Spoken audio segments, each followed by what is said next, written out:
They're not talking about the best of them. They're just talking about the rest of them. Not the worst parts, but the best parts. This is the best of the rest. Hello and welcome. This is Best of the Rest, a podcast about superhero movies with less than stellar reputations. Each week, we dive into a new movie and talk about all the things the movie does well. It's all about being positive, and today we are talking X-Men 3, The Last Stand.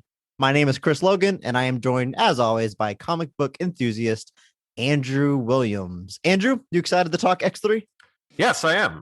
It's been a while since I've revisited this one, so it was an interesting experience to sit down and revisit it.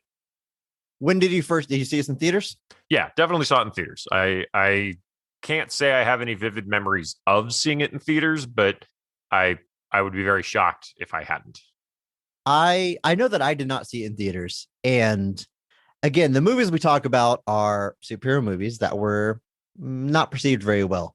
And I got word of this movie and its reputation when it came out, and I just didn't bother to go see it in theaters. I mean, I have like a weird tick. I have to see them. Like I can't help it. Like even if even when the first Justice League came out, like I couldn't, like I had to go see it. Like my brain wouldn't let me just even if you know you're watching a car wreck or something, right? Yeah, it's a weird tick for me. But this was 2006. 2006. So I was 19, about to turn 19. So I was in that place where I was probably just seeing everything I possibly could. So.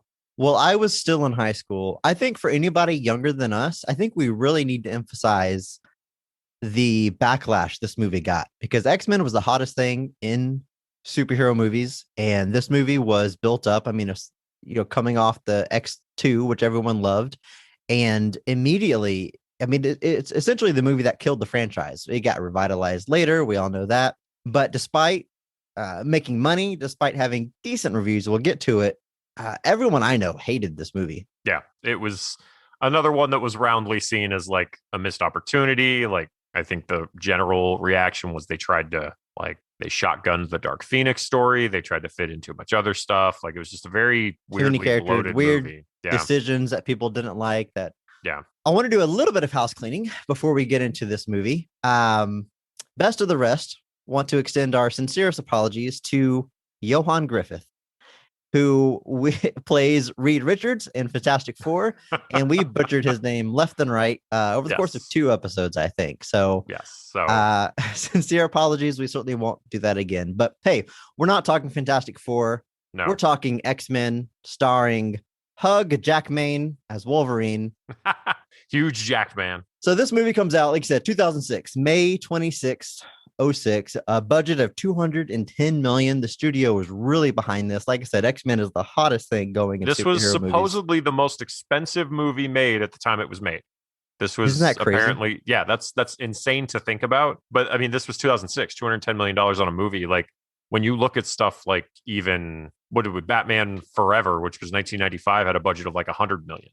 Like it's crazy to see those budgets balloon, but even now, like $200 million is considered a significant investment. It's a lot of money. 2006, yeah. So in 2006, that was a lot of clams. You ever look at that most expensive movies of all time list? It's sort of like Men in Black 3 at the time was the most expensive movie of all time. It's weird things. Yeah, Justice League I know is up there too, just because of how much they spent to redo it. Like Justice League's price tag is apparently over $300 million. Redo it and then redo it again. And then redo it again. Yeah, so you're probably close to $400 million now for that one, which is just insane to me to think. Despite the large budget, it still makes plenty of money. It turns a profit, $460 million at the box office. That's a huge hit. I know today we're used to billion-dollar box office returns, but $460 million is nothing to sneeze at. 57% on Rotten Tomatoes. So not quite critically panned, but it's more the audience feedback, I think, that really killed this franchise and hurt this movie's reputation. Well, and I think they were definitely hoping for more money.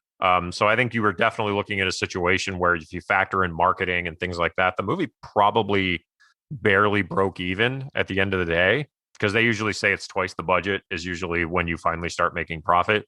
And it's just not a whole lot past that. The movie has a rocky start as far as production's concerned. Bryan Singer, who directed X-Men 1 and X-Men 2, leaves the project to work on Superman Returns. They go through a lot of directors before they find one. Something interesting, I knew this before, but it came up again researching this movie, is that Hugh Jackman in his contract had approval of director, which is insane to me because 6 years earlier, 2000, he's nobody. He's nobody. He's cast literally nobody in X1 like 3 weeks into production. He was super last minute. He replaced Doug Ray Scott? Somebody. He replaced somebody. Someone that we don't know the name of. Yeah, but no, I think Russell Crowe was like, hey, I got a friend. He's Australian. He's good. Use him. And then, the rest is history. And just in 6 years, by the time we get to X-Men 3, he's got this insane contract. He wants to use Darren Aronofsky. That didn't pan out. I know he also wanted him for the Wolverine solo movie, and it didn't work out there. But that's an interesting world where Darren Aronofsky does a superhero movie. It is. And I guess that him and Jackman have a good relationship because I know Jackman was in like The Fountain. But some of the names on that list of potential directors is like, obviously we have Matthew Vaughn. He actually gets hired. He gets hired and actually casts several people. Like he's responsible for Vinnie Jones as Juggernaut. I think he also brings on Kelsey Grammer possibly, but then he obviously notably would go on to do X-Men First Class, but then he departs and then there's literally just this laundry list of names at that point. It's how about this fact? Joss Whedon turns it down to do Wonder Woman. I mean, the places we could go just on that sentence alone. We could do. Well, and it's interesting because the ultimate script they have draws significantly from one of his astonishing X-Men stories. Right, the Gifted, right?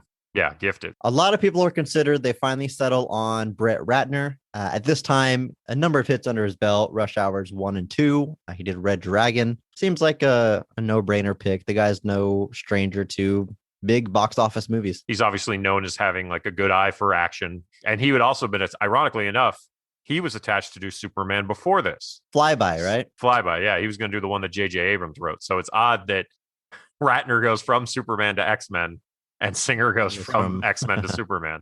Movie's written by Simon Kinberg, who had worked on a lot of scripts, but as far as scripts to his name, most notably Mr. and Mrs. Smith and Triple X State of the Union. Is that the second one? That's the Ice Cube one. Mr. and Mrs. Smith. I actually I think that movie was underrated. I really enjoy that. That's actually directed by Doug Liman, who did Edge of Tomorrow. Fun fact.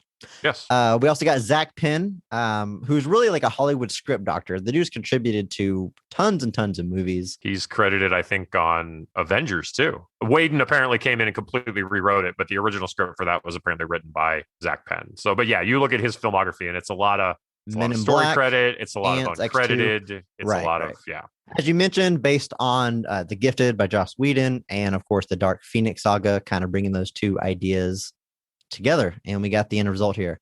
Here is my hot take right here at the top. I watched all 3 X-Men movies this week. I hadn't revisited any of them in a very long time, especially X-Men 3. As I mentioned, I did not see this movie in theaters. I watched it a couple of years later. I actually rented it from Hollywood Video, so it was a while back. I watched it alone in my living room, and at the time I was like, okay, it didn't make much of an impression on me, I guess. I was like, I kind of get the backlash, but I did enjoy some things. X-Men 1 and 2, I was a huge fan. Throughout the 90s, I absolutely loved the X-Men animated series. I collected the trading cards. I was all in on X-Men. I didn't read comics at the time, but I knew these characters inside and out, and I was super pumped for a big screen adaptation. I vividly remember my dad telling me, hey, they're making an X-Men live action movie. And I was like, awesome. Is Gambit in it? He was my guy. And then I actually remember my dad said the same thing to me. Like he told me they were making an X-Men movie. I guess that like he read it in the newspaper of all things. Like it was weird. Like, cause that was, I guess, stuff you used to put in the newspaper. I remember looking at the images where you kind of see them like in shadow, like you hardly see their face in the promotional material. And man, I loved the movie when it came out, and no exaggeration, the first X-Men is one of the most important superhero movies of all time. I agree. Really, Ben Affleck in Jay and Silent Bob, he's absolutely right when he says when X-Men hits it big at the box office, the studios buy up all the properties to adapt into movies. So, not only was he the bomb in Phantoms, but he really nailed the importance of X-Men 1. A lot of people point to Blade and say that Blade deserves some credit, but Blade it's an R-rated movie. It's not really well known as being a comic book. Like there's really no impression that Blade leaves. That's not to discredit it, but like X-Men is something that, like, because of that animated series, kids know what X-Men is, adults know what X-Men is. X-Men is a franchise that people are aware of, and this is the first real, like, serious straight take at doing a X-Men movie. Yeah, and it involves an entire universe because you have Batman throughout the 90s, which Batman is just Batman, for one. And for two, I was kind of thinking, like, what is it about the 2000s? What is it about X-Men that opens the floodgates? And I got to think it's the technology, the ability to have characters use such diverse powers and make it look good. You know, with Batman, you just need someone dark in the shadows and he's got a grappling gun. It's a lot easier to do practically, but you really need some special effects. You really need some newer technology to do a lot of these other adaptations. So you do. Leading up to X-Men 2, I was probably never more hyped for a movie, and seeing that in theaters, it blew me away. It was everything I wanted. It was the first movie, but bigger and better and more characters. I remember seeing it in theaters. I also remember my cousin, funny enough, was named Xavier Charles. When the weekend it came out, it was his birthday, and he took friends to the movie, and he chose to see the Lizzie McGuire movie instead of X2, and we gave him a lot of trouble for that. What a choice. Yeah.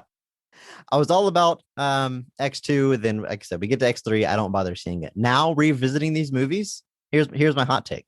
X-Men 1 and 2 have aged very poorly. Everything that's great about those movies has since been done way better. And as important as maybe they are historically, they just really don't hold up. Whereas X-Men 3, I think, has only gotten better with age. A lot of the decisions that people are upset about, they don't really matter anymore. Now that the series has been rebooted, we know this isn't like the next step to a new sequel. So things like characters getting killed off, I don't really care. But there's a lot of stuff in here that I really enjoyed. I think I had more fun watching X3 than I did X1 or X2, which almost come off a little bit boring. But this movie does not. I really love all the action scenes of this movie in particular. Well, and I think that's where Brett Ratner shines. Obviously, you've got a lot of, this is an action heavy movie. There's a lot of action set pieces. You get a lot of big moments like that. And obviously Ratner is very good at that. He's good at taking and making an action scene compelling. It was an odd switch because Singer's movies, generally speaking, are slower. And that's not just limited to X-Men. That tends to be even like his Superman movie or all of that. They're all very moody, kind of, by modern context, you could say kind of boring. To me, X-Men really leads to all of the grounded superhero adaptations that come after that, because X-Men tries its hardest to really ground these characters. They get rid of the flashy costumes. They even notably make a joke about it with Wolverine making fun of them, and Scott Summers yellow says, spandex moment. What would you prefer, yellow spandex? Yeah, I hate that. But that is, to me, what leads to things, even like Nolan's Batman movies, or a lot of what DC Daredevil. does. Daredevil, a little bit like that. Grittier, putting the real world, whereas Spider-Man, which came out a couple years after X-Men, is a little bit more on the comic book side and embraces the zaniness. Yeah, that's kind of the dichotomy. X-Men is kind of that, let's take this and take it almost too seriously, whereas Spider-Man was very much like, he's Spider-Man, why would you make him anything Who cares about realism, right? Yeah. But X-Men 3, I think, starts to lean a little bit more into its comic book roots, which is another thing that I like about it. Let's take a look at this cast. A huge cast. Obviously, a lot of these characters were established in the first two movies, but X-Men 3 has the most amount of mutants of any of the movies. So really a deep cast. But I want to start at the top. Typically in these movies, you've got one character that is raising the bar, that is raising the quality of the entire movie, or just the quality of the role that they were given. I'm going to call it the Mark Strong Award. Of this cast, who would you give the Mark Strong Award to? Rewatching it, to me, it's still Kelsey Grammer's Beast. Perfect casting. Just perfect casting. He nails the balance, especially with what they choose to do with him in this movie, making him like a member of the U.S. government, the Secretary for Mutant Affairs, and then later at the end becoming genuinely the representative to the United Nations for the entire country. He's a perfect casting for that. He nails, like, he has the noble sensibilities of being like a government person, but then can like flip to being that kind of, he starts quipping back and forth with Logan with no issue. And Right, then like right. in the action scenes, he doesn't look out of place either. You know, he plays up into the Beast stuff perfectly. I think I can't imagine if somebody had told me before this movie came out, they're going to get Kelsey Grammer to play the Beast. I would have been like, Frasier, are you serious? Like, really? It Like, makes sense when you see it, but if it was, I yeah, mean, if it was up to me to cast Beast, I have no idea who I would pick. yeah. But But like, once you see him in the role, it's like, oh, it's well, yeah, I who can't else? imagine There's nobody anyone else as Like, Beast. yeah, and that's really what it is. I think he has the best arc of the entire movie because, like you said, he's in the government. He's sort of quote unquote on their side. And whenever the idea of a cure comes up, you can tell he's a little bit interested in it. He considers it. He has the line about, you know, how he can't hide his mutation. You don't shed on the couch, I think is what he says. Yeah. But once they see the government start weaponizing that cure, he knows where he belongs. And he says as much. And he leaves his role in the government to go be with the X-Men and fight along their side. Even if ultimately he wants what the government has to offer, he knows the right thing to do is to fight alongside them. And I think it's very cool. Like you said, Kelsey Grammer, his voice, I mean, just perfect. He's intelligent. He's funny. He's quippy, like you said. I absolutely love that they got to work in Oh My Stars and Garters. I love anytime Beast says they're fantastic. And like his action scenes are awesome. He really goes all out, especially once you get to Alcatraz. It feels like the whole movie was building, as far as his arc, building to him finally unleashing and going crazy. And he does. I love his costume. Speaking about X-Men 3, leaning a little bit more into the superhero look. Their costumes, they're still wearing the black leather, but each character has like some colors on it. Yeah, they like put in some colored accents that are really unique. Like obviously Wolverine has the gold, Storm has like the white, Iceman has blue, Kitty Pryde has pink. But yeah, he's got this very different, it looks different. It's the little jacket that he puts on is hilarious. And he says, I can't believe this used to fit me. So I guess that was maybe before he mutated. Or it's just when he was younger, I'm assuming. I always assumed it was younger. And it's again, it's a little thing, but like it shows that like they used to wear different kind of costumes back when he wore an X-Men costume. And I think that sort of those little things are just kind of cool to me. They do have Hank McCoy in X-Men 1. He appears on a TV screen, but knowing the Fox X-Men franchise and how loose they play with continuity, it's really, who knows if that's supposed to be the same Beast or not. Right. At the time, it was, you weren't guaranteed sequels or franchises. So they weren't really made with that notion. Like the idea of like sequel baiting future movies like really was kind of very limited in those days. So not to mention pre-MCU, they're not thinking about building a universe. They're thinking of traditional sequels. And so it's not about having this giant universe we're going to bounce around in, even though you could. The X-Men universe is rich enough to do that. The X-Men universe is something that Fox could have kept it and could have built out its own entire thing without a lot of trouble. Like I said, it's a deep universe. Well, I agree. Kelsey Grammer gets the Mark Strong Award from me as well. I did debate it a lot, and I thought about giving it to Ian McKellen as Magneto. We almost take this guy for granted because he shows up in every single X-Men movie that he's in and absolutely kills it. I did go with Kelsey Grammer. If I were to retroactively give it to X-Men 1 and 2, I would say Patrick Stewart in X-Men 1. He does such a good job of grounding and making some of the silly dialogue and universe stuff just make sense and give it gravitas. Ian McKellen the same way, and he plays the tragic character so well.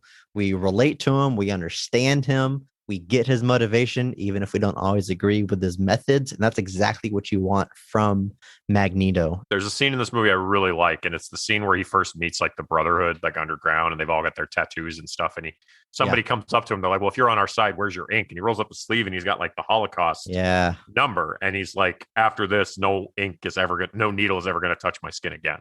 And it's a little contrived to get there, but I think that moment of him just being like, this is the only mark I ever need to have in my life, I was like, he sells that extremely well. Yes. And I love his relationship with Patrick Stewart, both on screen and off screen. I love like their Instagram and stuff. They're always hanging out together, but they sell that friendship. Anytime they call the other one old friend, it pulls at my heartstrings a little bit. There's it's later, it's after Xavier dies. There's a scene where like Pyro tries to make some crack about if killing Xavier was all it took to be your best friend, I would have done it a long time ago. And he stops him dead. And he's like, Charles Xavier did more for mutants than you will ever know in your entire life, and it is my biggest regret that it cost his life for us to get to this point. And it's stuff like that again. Like even though they're now on opposite sides of the spectrum, there's still that respect. There's still that understanding that without Charles, none of it is possible. The movie, like all superhero movies, takes a lot of liberties with its source material. Some work, some don't, but the characterization of those two characters, I think they nail it. It works throughout the entire franchise. I think a lot of I think for a stacked cast, there's actually a lot of characters that I think really get cool standout moments that I think really kind of, despite the fact that it can be so crowded, there are still a lot of people that get to stand out and have their moment. And I think that's cool too. You got Hugh Jackman as Wolverine. And what is there? I mean, this guy's, I think 10 movies. I think he played this character. So yeah, he's, I think, got the record at this point. Yeah. Yeah. Again, it's hard to imagine anyone else in the role. And that is the sign of an actor absolutely killing it. Mm-hmm.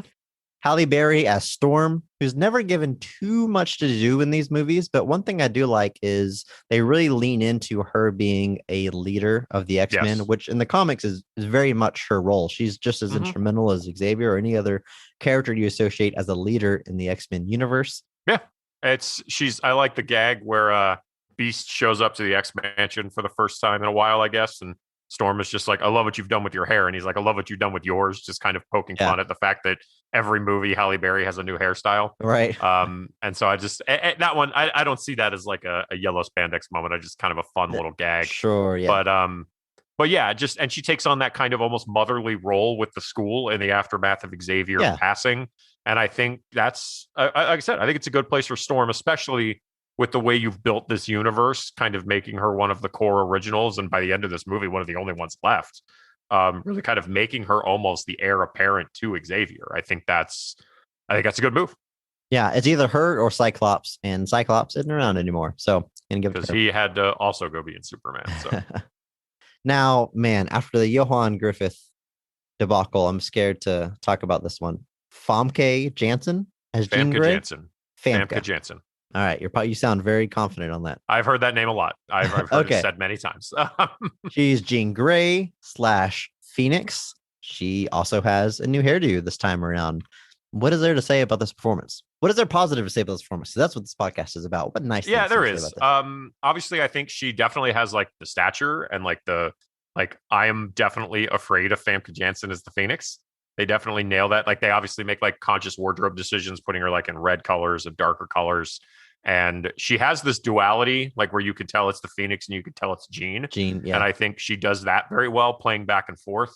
Whenever she goes to Jean and she's vulnerable and scared, I think that's where she shines the most. I think that works really well. So, like especially in the final moments there. And it's odd because in the general crux of the story, she actually isn't that integral. So she ends up kind of being a side character in a Dark Phoenix movie, which I think is kind of an odd choice. But what she's given, she makes the most of. Anna Paquin as Rogue, again, no stranger to this franchise. This is our third time playing the character. This is one of those departures that the movies takes from the source material, obviously making Rogue a much younger character. In the comics, she's very much sure of herself and a badass, whereas her role in these movies is to be young, timid, and afraid of her powers. Right. That being said, I think they take this character in a good direction. She's obviously all about that cure because it'll allow her to be closer to the people that she loves, namely Iceman. And I think she plays that well. Yeah. And like, again, it fits in with the story they've told with Rogue thus far. I think the story told with her here fits in line with, like I said, with what she's experienced in the last several movies. So again, it seems logically in line with where they've gone before. James Marsden as Cyclops. He's not in the movie too much. About the first act, then he gets killed off, which is something a lot of people took issue with. Of course, behind the scenes, we know that he went on to do Superman Returns, which I find pretty interesting because it's not like he's playing Superman. No, he left playing Cyclops to go play Lois's new love interest. Love interest in Superman, where, to be fair, he acts he's in that movie a lot. He just really wanted the audience. He really wanted the audience to finally see his eyes. He's like, I've done enough. I think the biggest complaint with Cyclops was not so much that but it was off screen. I do remember the first time I saw this, I spent most of the movie wondering if he was still alive because they don't explicitly say he dies. Like they didn't kill Cyclops and not show us. And I think that was the thing too, where like you got to the end of the movie and you were kind of like, maybe he's still out there, but then like, no. But this may be a Johan level stretch, but that's one of the things that I think makes this movie age better. We know going into this Cyclops dies at that moment. He's not the main character. It happened. So we're not spent wondering what the movie is trying to do here. We already know. We're past it. We've accepted it. And we can just enjoy the story that the movie is telling. As far as his performance, I think he does a good job selling he's obviously, his pain, his grief, his hurt. He's obviously that's the big driving force of his mild arc here, is that obviously he's not over what happened to Jean, to the point that he feels like he's hearing Jean in his head, which turns out he is, and ends up going to seek her out. And it is there that he meets seemingly his untimely demise. We got Rebecca Romaine as Mystique. Before I started recording, my wife was like, hey, you need any last minute who's married to who? That's usually the kind of stuff that she knows and I don't. And I was like, well, how about Rebecca Romaine? Is she Rebecca Romaine Stamos? She's like, no, they divorced in 2005. This movie came out in 2006. So, okay, I'm prepared. So Rebecca Romaine as Mystique. Again, not a lot of screen time, but I really like what they do with the character. So pull back a little bit. This movie is full of character, full of story arcs. They're not all going to get tons of screen time. So the ones that you have to kind of cut short, like Cyclops or Mystique, I think they do it very well. So her storyline ends with getting shot with the cure from the weaponized gun. She turns back into a human. I guess not back into a human, but she loses her mutation and is left behind by the brother. She's left behind by the Brotherhood of Mutants. What a cold-blooded scene, really! Like at the end of the day, it's really good. It's like because like she sacrifices herself for Magneto, is literally left like naked on the floor of this prison truck, and we don't see her again. And Magneto is basically just like, sorry, you're not one of us anymore. We do see her on screen 1 minute briefly later, because she's the one that sells out where Magneto's camp is. Okay, you're right. That's her there, but. Legit, just like I'm just like, man, cold-blooded, like really, like after everything, like the minute she's not a mutant anymore, you just trash it. And so using her pain of that moment to be like, well, yeah, of course she's going to sell this guy out. That it works. I really like her performance as Mystique over these 3 movies. And it's funny because she started, she was a model before an actress. And I feel like in X-Men 1, they don't give her, she's hired because she was a model. Mystique is a naked character. You want a certain figure. And I think it's the main reason she was hired. She has very little dialogue. And I'm sure a lot of the action scenes weren't even her in the first place. It's probably a stunt double. And then you move to X-Men 2 and she has a larger role. She gets more of a speaking role. She gets some time as Rebecca Romaine. She's Rebecca Romaine Stamos in X2. She gets some time without the makeup on, sort of playing herself. And then you get to 3 and she gets some good emotional stuff. So I think as the series went on, she kind of proved herself. Her role grew a little bit and she rises to the occasion every time. Shawn Ashmore as Iceman. I like what Ashmore does here. I like that he's given a lot more. He actually apparently turned down Superman Returns. He gets a bigger role here. He gets a little bit more to dig into. He gets some big moments with Rogue, but he also gets some moments with Kitty Pryde.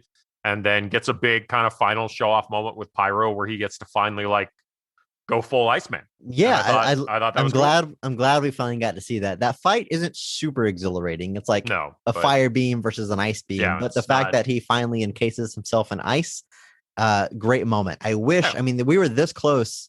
I'm holding up my fingers very close to each other. We were this close to getting ice bridges, which is really his signature move. And I'm kind of disappointed he doesn't do that until Days of Future Past, I don't think. So, but no, it's still like given a little bit. And then obviously he's conflicted at the end when Rogue gets the cure, because he's kind of like, this isn't what I wanted. But she does like but this is what I wanted. And there's a lot of good character arcs in this movie. I think they do a very good job.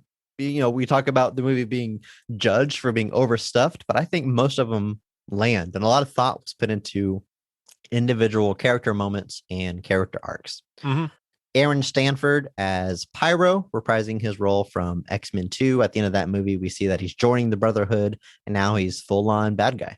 He's basically Magneto's right-hand man. And he dyed his hair, so you can tell he's bad. You can tell he's bad. He's got the hair now. But no, he's obviously, like I said, he's Magneto's right hand at this point. Basically, he's with him pretty much the whole movie. Yeah, even in the finale, he's literally standing by his side as he sends all the other people to go fight for him. He considers Pyro one of the, you send the pawns out first. Right. I love that in X-Men 2, they make it a point to say that he can only manipulate fire, he can't create it. So in this movie, he's got like these gloves on that create a spark, kind of like your gas stove that he can begin using. Well, that's actually something the comics Pyro's had in the past too. He's had straight up like almost flamethrowers on his arms too, because he can manipulate it, but he can't create it. Let's talk about Vinnie Jones as Juggernaut. Not about the character or what they do to him, but this performance. What do you think about what Vinny is doing with this role? He really doesn't have a whole lot to do here. He really is brought in. He has a couple of quips. He gets to say the big line of the Juggernaut. Yeah, I'm not even going to repeat it. But like, there's really not much else beyond that. Did that line come before?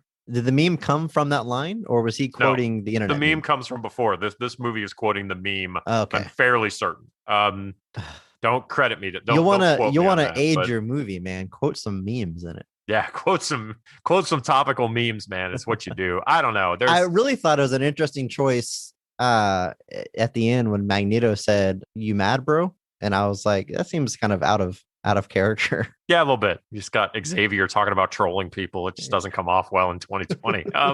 But no, like Vinnie Jones, I like Vinnie Jones just fine. Obviously, he's been in a lot of Guy Ritchie's movies, but I just don't think there's much here. He's brought in to just kind of be a physical force for Magneto, essentially. Sure. I love the obviously fake abs that they give him. Oh yeah, like he's apparently getting like all those muscles are apparently fake. I do like his fight with Wolverine at the house at Jean's childhood home. Yeah, they got some fun moments. He throws Wolverine through the ceiling, and Wolverine comes back down like in the living room. They do some fun stuff. Yeah, they have some fun stuff there. Yeah. I will just acknowledge it is a departure from the comic book counterpart who he is not a mutant. He wears a suit that gives him his abilities, whereas here they make him a mutant and his power is once he has momentum, he can't be stopped. Yep. That's fine. Yeah. He actually, in the comics, he has something called the Sidorak, which gives him a lot of his invulnerability stuff. But yeah, this was apparently one of the Matthew Vaughn castings was Vinnie Jones coming in. I think he could have done something interesting with the role, but yeah, there's just not a whole lot here. Elliot Page as Kitty Pryde, who is a recast. Kitty Pryde does have a small part in X-Men 1. They actually call her Kitty, and then she runs through a door. But, this movie plays fast and loose with those kind of things. So they bring in Elliot, who I think does a great job. Probably best known for Juno before this, right? Right. Or was Juno after this?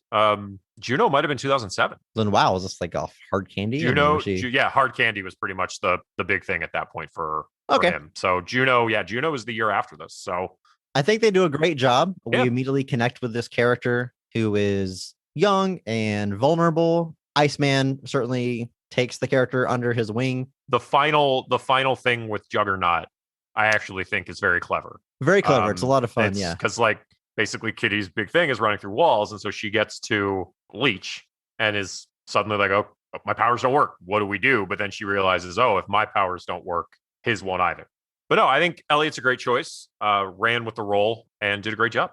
I love the visual of Kitty like going into the ground, and then she takes Juggernaut into the ground, and then Kitty like rises back up through the floor.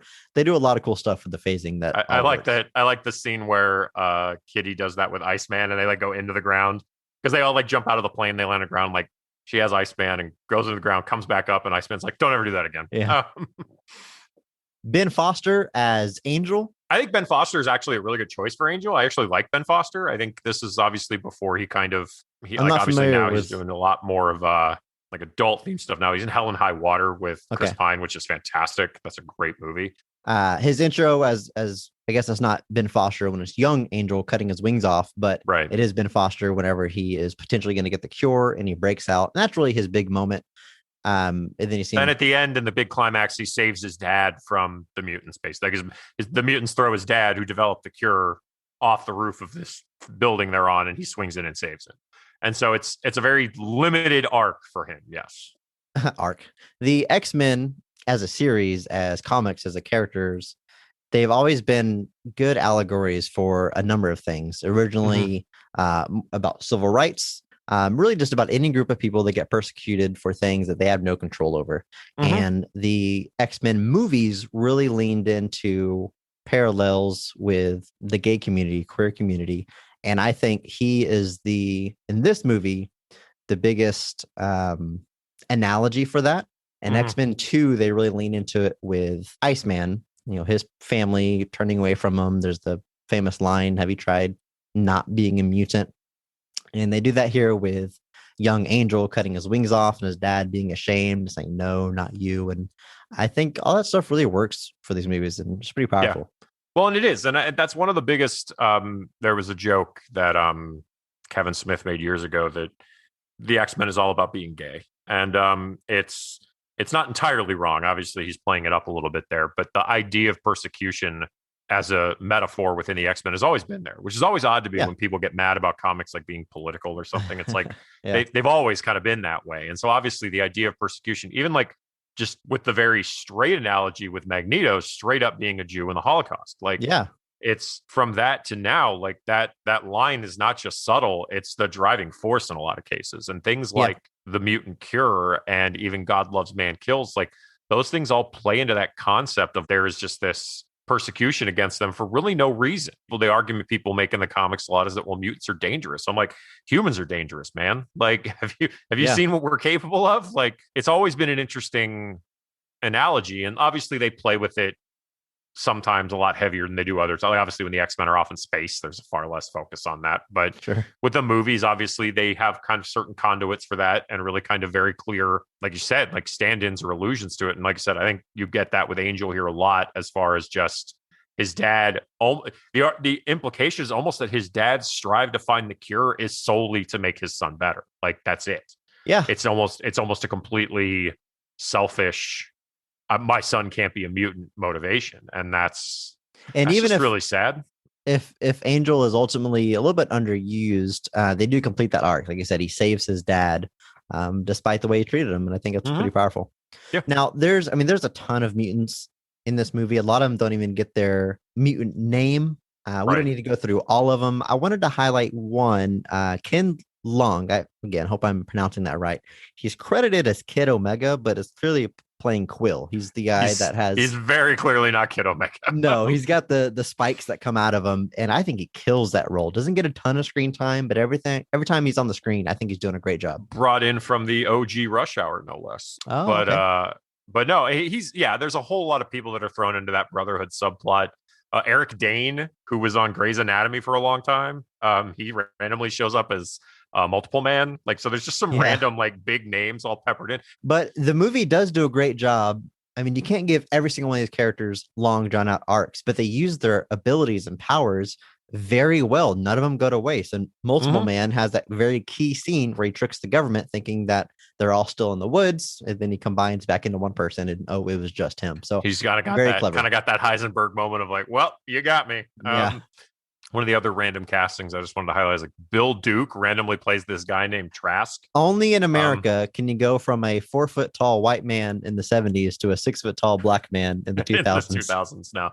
Obviously Bill Duke is known for a variety of films, obviously several Arnold pictures, but notably Predator, right? Yeah. I think he's also in Commando, or maybe I'm getting my wires crossed, but he shows up, but he plays somebody named Trask. Now, they never actually say his name is Bolivar Trask. You don't. They just call somebody Trask, but like without clearly drawing a line there. Yeah.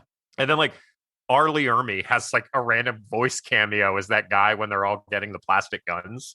And I was just like, that's the guy from Full Metal Jacket, just like randomly here narrating you getting plastic guns. Like, it's just some strange things like that. But yeah, it's a big cast. There's a lot going on here. Well, let's talk about what we got. Let's talk about this movie and specifically the high points. Like I've said, I really enjoyed this movie. I enjoyed the action scenes. There's a lot of small set pieces throughout the movie. I gotta say, the best part to me is the big climax at Alcatraz. That final battle. I'll say the first half of the final battle was my favorite part. I love, like I mentioned, the buildup and payoff of Beast finally fighting. He's been a diplomat the entire time. He's got the fun back and forth with Logan. Logan calls him out, "Weren't you a diplomat?" And he tries to justify it and goes, "You know what I mean." And he just goes ham and rips some people apart. No, I would probably agree. I think that sequence from like when Magneto rips up the Golden Gate Bridge all the way to like the big first half of the fight, I think that's all really cool. Obviously, there's that scene with the X-Men where like the X-Men are kind of like, by the time you get to that big fight, they're in a kind of battered state. Like, obviously Scott's gone, Xavier's gone, And you've obviously, the beginning of the movie starts with this kind of danger room scenario where they're fighting a Sentinel and they're not succeeding. They're not doing a great job. They're not working as a team. They're not working as a team. And it only ends when Wolverine has Colossus do the fastball special, which for those of you who don't know, is just Colossus spins around and throws Wolverine at something. It's so fun. I'm glad we got that on the big screen. Yeah. But yeah, every character shines. Every character has their moment. We talked about Beast. We got the fastball special. We've got Kitty Pryde using her powers uniquely. We've got Iceman finally turning into Iceman. And yeah, it's Colossus is really the only one who's not. His biggest moment in this is carrying a TV with one arm. But no, there's that beginning scene. Jackman is just saying they're not ready. They're not ready. They're not ready. Yeah. And then by the end of the movie, Jackman is like, they are ready. And he has this big kind of motivational speech where he's like, he brings the team together. He kind of almost assumes his own role as the leader at this point. It's kind of cool. And it leads, like I said, you get everybody in their new kind of flashier costumes. And it leads to that final sequence. And then that just leads into Magneto ripping up the Golden Gate Bridge, which just a giant set piece and just a cool looking thing. So cool. And they do it. I super appreciate, we talked already about how it's CGI and technology that made these movies possible. And they certainly use plenty of special effects, but there's also plenty of practical effects that all work really well. Like Beast is all practical. I think that's which is impressive. Awesome. Yes. Yeah. He looks great. And he's practical in the prequel movies as well, but I bet one day they're going to have a CG Beast on the big screen. So I appreciate them still going practical with that makeup and effects. Magneto and Pyro throw cars. Magneto's throwing them, Pyro's setting them on fire, and they are throwing cars across a set. And you can tell, and it's real. And I love it. I love Magneto has so many great moments. He's got that at the end whenever he goes to free Mystique from the convoy, and he literally just lifts his hand and crushes cars and flips the truck over. It's about a 2-minute action scene, but it looks great, and he sells it. There's just something about his minimalism, just like the way he makes it look so easy. Yeah, that just both adds to not just really kind of really giving the context of his power set, but it also adds to that kind of almost fear of the man, because it's really like, it's this easy for him to do this to, it's a car with, trained officers in it, and he's crushing it like a ball of paper and throwing it to its side. It sells the danger, it sells the threat. And like I said, McKellen just has that kind of almost nobility about him that makes it all the more scary. And like I said, he moves an entire bridge, which is just super cool concept. Yeah. Just looks cool, and the CG on that one is done pretty well. The only CG in this movie I actually think doesn't quite land is the de-aged. I was about to bring that up. McKellen and Stewart. I think it's good. I mean, for 2006, it's great. I've seen worse de-aging since then. Now, it's not the high point. I think probably Marvel in their later movies, they start using de-aging. It's probably the best I've ever seen, but they've made it a fine art now. But and like you said, it's not bad. They just look a little waxy to me. A little bit like we've got some wax dummies that we've animated, but it's better. Do you remember Patrick Stewart in X-Men Origins when he shows up at the end? He looks really bad there. So it's better than that. Yeah. So but I just remembered like at the beginning, I was like, it's a little bit. It's below Tron Legacy, but it's there. Like I said, there are definitely worse instances of it. You mentioned that the movie starts with the danger room sequence, and we have a mutual friend, Doug, who anytime he talks about this movie, this is the reason he brings up for hating it.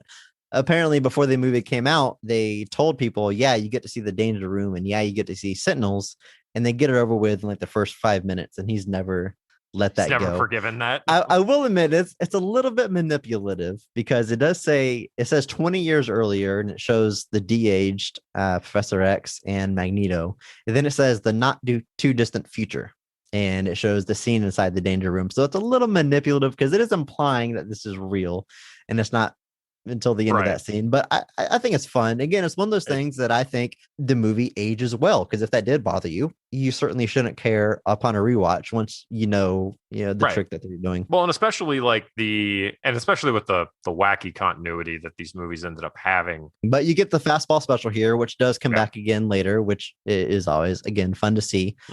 You get the Sentinel head. I mean, these Sentinels are much closer to their comic book counterparts. They're very large humanoid robots, whereas in the prequel movies, they're much smaller, a little bit different. So I just think it's cool to see those visuals on the big screen. And like I said, it sets up the team arc of, hey, they're not ready. Of course, at the end, they are. Yep. I like that at the beginning they use the fastball special and it works, and then obviously they do the fastball special at the end with Magneto, and it's a diversion. It's a diversion. Yeah, it's and Magneto is just like you never learn, and Wolverine is just kind of like, I forget exactly what he says, but he's like, actually, I did.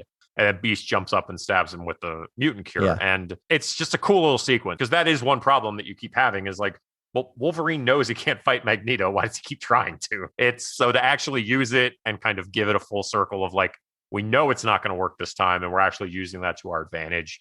I just think that's a cool move. Yeah, it's cool. I do like it. And again, when they've got the all plastic guns and Magneto's like humans in their guns, and he tries to smash them all away and it doesn't work. Yeah, and he's just like, and again, he's just like, oh, they've actually learned. So it's again, there's little moments like that where you're just like, you're actually trying to build off of previous movies where like obviously Magneto like turned all the guns against the cop. So you're actually trying to like show some evolution and some build. And it's little things, but it counts. The Mystique interrogation scene is pretty cool. It's just a small little action sequence. They're interrogating her. They're trying to find out where Magneto is. And she obviously messes with the guy. She turns into Magneto. She turns into the interviewer. And they have the small little fight action sequence in a box in the interrogation room. Yeah. And those little scenes are peppered throughout the movie that really keep it going. I love the pace of this movie. It's an hour and 44 minutes. That's one thing I said I did like. I love a movie under 2 hours, nice and efficient. I mean, in the beginning, you set up all the conflicts very quickly, like the rogue love triangle, the cure gets introduced,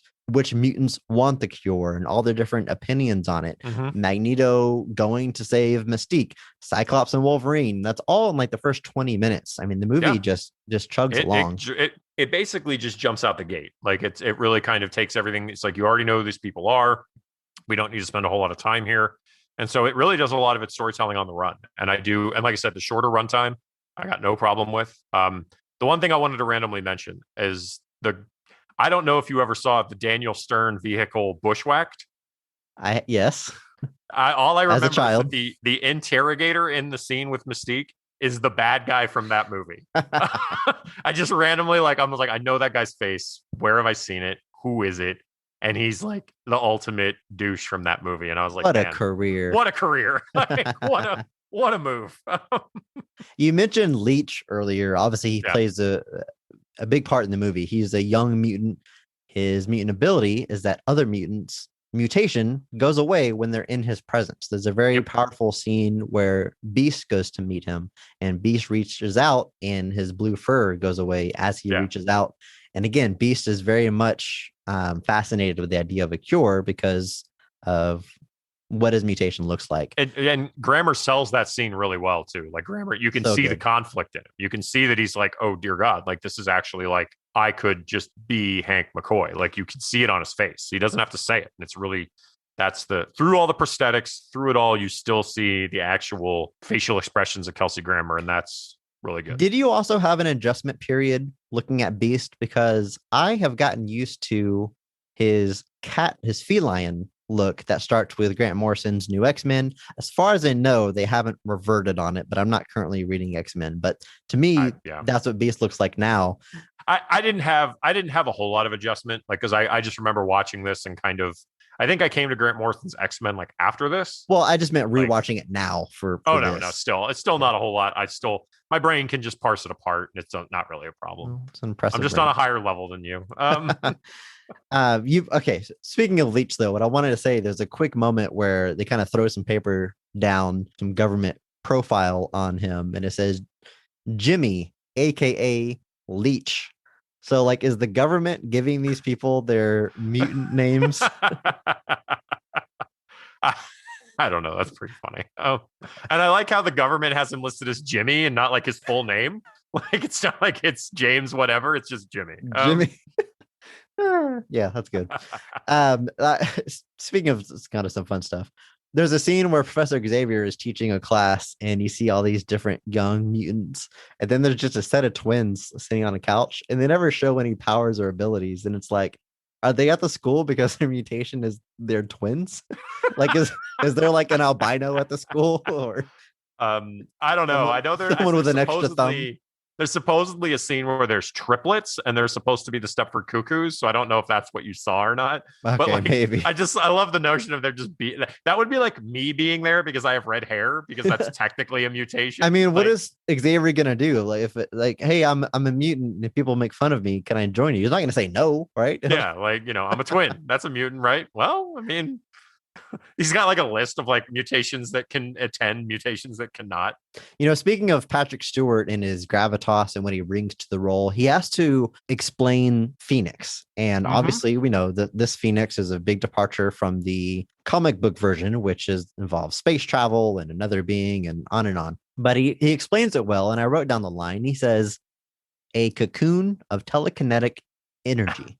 I love that he says that like the explanation that he's like, clearly the only way she survived was to wrap herself in a cocoon of telekinetic energy. Like, it's very much just like, oh yeah, but that's obviously the only way she could have done this. So. That is some emerald energy of will type dialogue level stuff there. Yeah. But he does a great job. Whenever he's saying it, I'm buying it. Well, and it's actually interesting because you get to see a little bit of the dark side of Xavier here. Like, because, Xavier has to justify what he's done. And you can actually see that, like, he gets angry at Logan a couple of times. I really like that dynamic. Anytime, because Xavier's sometimes seen as like an infallible character, but anytime some of the X-Men question it or they have that back and forth, I think it's always an interesting dynamic. And yeah, Wolverine kind of challenging him, it sounded like Jean didn't have a choice, I think is the line that he says, is pretty cool. It's not really a black and white situation. Xavier did what he thought was best.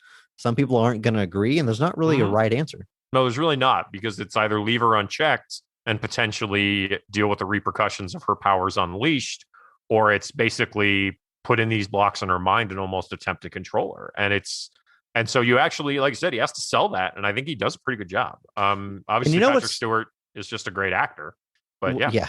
What's interesting watching all three movies back to back is there's really some hints of what's going on all the way back to X-Men 1. Now, I don't know if they really planned it that far, but it certainly works looking back on it. In X-Men 1, they talk about the professor. Jean says the professor is helping her train her powers and that she can't use Cerebro because it would be dangerous.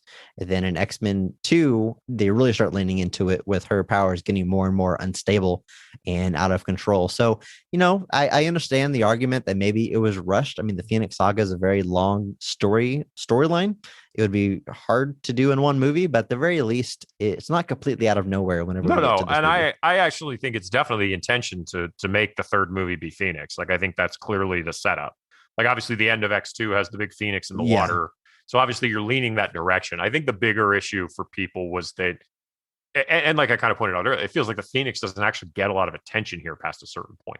But obviously, I think the intention was always to have Phoenix be here. I think Xavier's death is done really well. And again, I keep saying this, but the movie has aged well, because watching this for the first time, you might be angry that they're killing off Charles Xavier, but seeing how the franchise moves on and just kind of getting over that. Hey, if you're going to do it right. They give it a lot of weight. They really make it a moment. They make it powerful. Wolverine is trying to make his way over to them and stop it from happening. And it's pretty brutal. I mean, he's slowly getting pulled apart before she explodes him. I mean, I don't know how else to say it. Yeah. And then the image of the wheelchair being left behind, oh God, it's really sad. It hits. Well, it's interesting because the movie Andrew, it's really sad. I hate you. I watched this with my daughter. She's 10. She just started watching PG-13 movies. We watched the entire MCU. We were looking for new franchise. We watched the X-Men movies together, and I mean the scene hit. She was crying, and I said I think I got a little misty. I said that really sad, and she said, "This is not a time for puns." So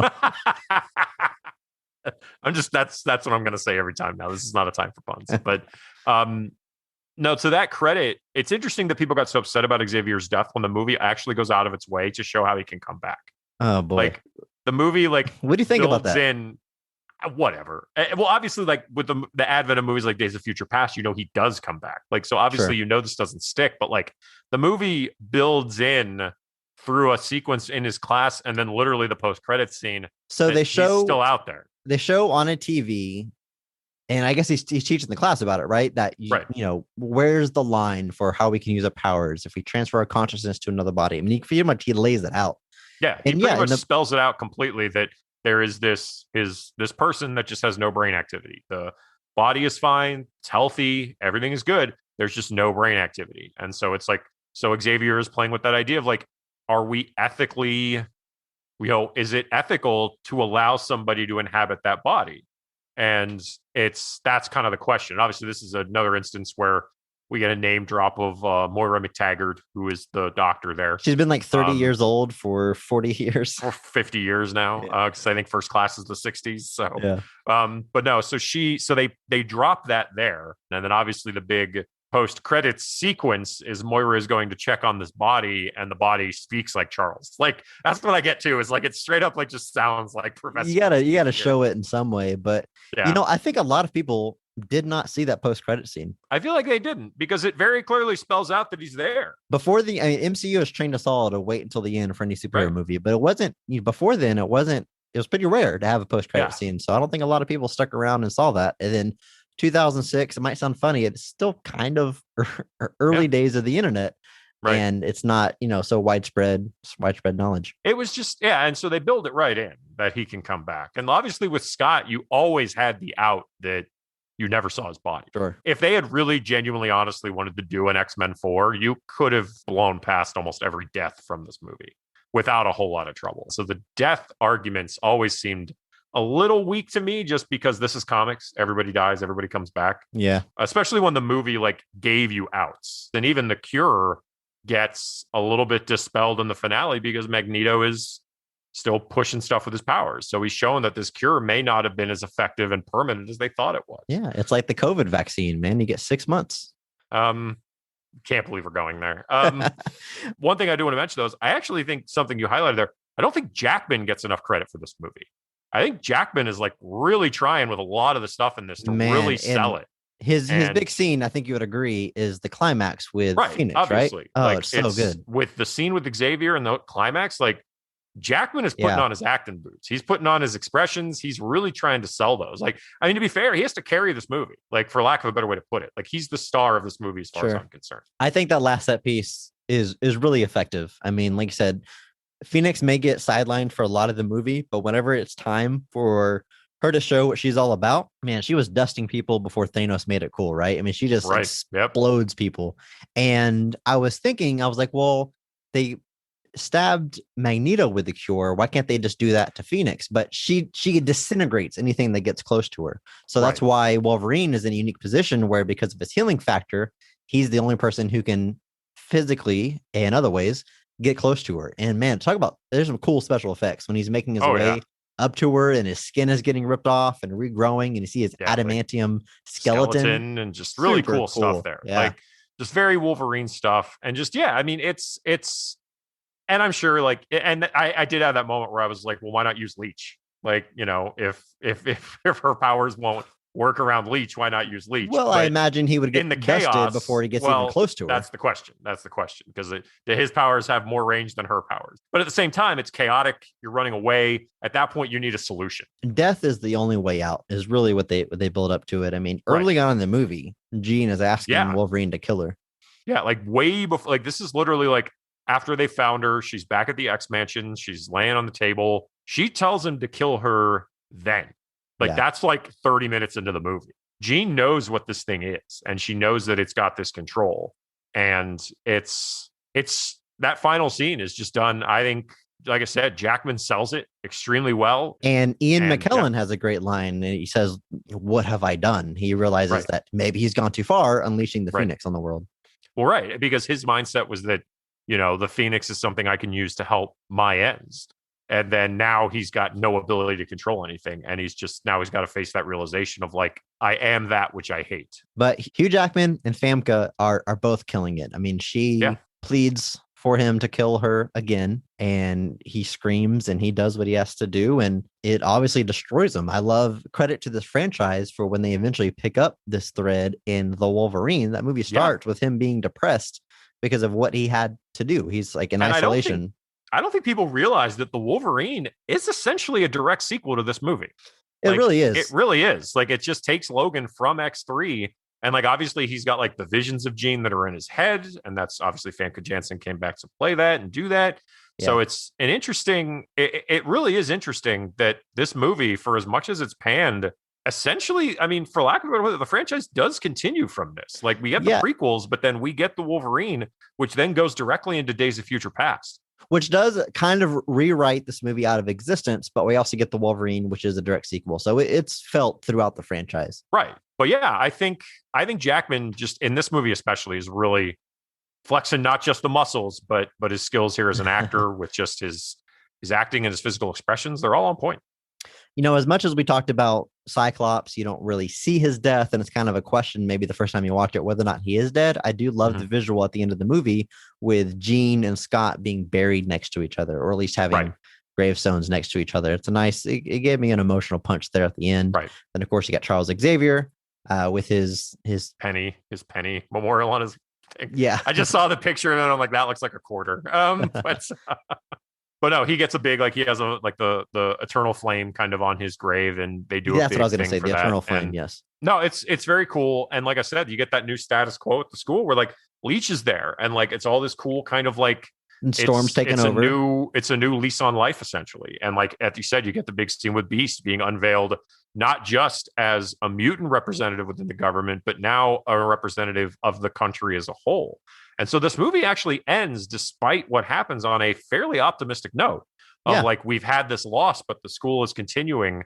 It's in good hands. Mutant relationships with humans are at an all-time high, to the point our representative to the United Nations can be a mutant, and it's not that strange.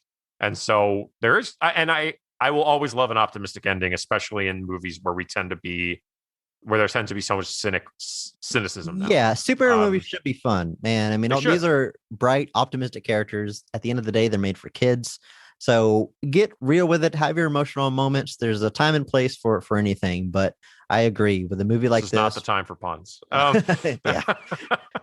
No, I think at the end of the day, the biggest criticism of this movie is that it just doesn't go too deep into anything. But I think it succeeds at what it's trying to do, which is be a summer blockbuster. I think there is obviously Brett Ratner and Bryan Singer make very different movies, and I think it shows, but I don't necessarily think that's a bad thing. And like you said, in some cases, I think it actually works to the movie's benefit. And as an adaptation, I think it succeeds pretty well. And I don't mean as an adaptation of the Phoenix Force or the Gifted or the specific stories, but I mean the spirit of the X-Men. I love that we get a ton of mutants in this movie on both sides, because X-Men 1 and 2, it's got to introduce an audience to this world. So it keeps the scale very limited, small. But here it really feels like a worldwide scenario and something that affects everybody. And Magneto, he's always used the term the Brotherhood of Mutants, but now he truly has a brotherhood. And X-Men 1, he's like the Brotherhood of Mutants, and it shows his layer, and it's like Toad, Sabretooth, and Mystique just hanging out all day. So now that he's got a true force to be reckoned with, that layer's always been interesting to me, because it's just like this giant underground room. It's like a Bond villain. Like, what do you do here? Do you have a TV? But no, it's actually interesting, because like even Days of Future Past, which I like, dials it down again, like to a very kind of core group of mutants. Like, it's very limited again. The X-Men, even in the future, is still only like 8 or 10 people. And then in the past, obviously, we're dealing with just like, a very specific group of people. So to have Ratner just kind of be like, you know what, I'm just going to blow it open. Tons of mutants everywhere, all over the place, at the school, in the fights, in the Brotherhood, everywhere. I'm just going to run. In my opinion, the script juggles it all very well. A lot of individual characters get full, complete arcs to their character, or at the very least, one moment where they can shine and use their powers effectively. I like this movie. No cap. Wow. Very nice. I think there will always be a soft spot for this original X-Men trilogy, just because of how important it is. And I mean, some of these people, like you said, just Jackman alone, but Jackman, Stewart, McKellen, like, I think with McAvoy and Fassbender, you found some good people to kind of take over those roles. But it's almost a different iteration. I mean, it really is. It's a very different thing, but still, you've got, out of this franchise, you've at the bare minimum have 3 iconic performances. Yeah. You've got 3 people that will forever be married to these characters. And that speaks for itself. That's a huge achievement. Yeah, it is to get that and have it and be able to bring that and have that legacy now 20 plus years later after the first one. That's impressive. I think that's going to do it for us on X-Men 3, The Last Stand. Join us next week as we take a second look at another film, because remember, not every movie is great, but every movie has greatness. Thank you to Mark Benavides for singing our theme song. Follow him on Instagram at NotThatMarkAnthony. If you like this episode, please share with a friend. We certainly appreciate it. And follow us on Twitter at BOTRcast. Thank you.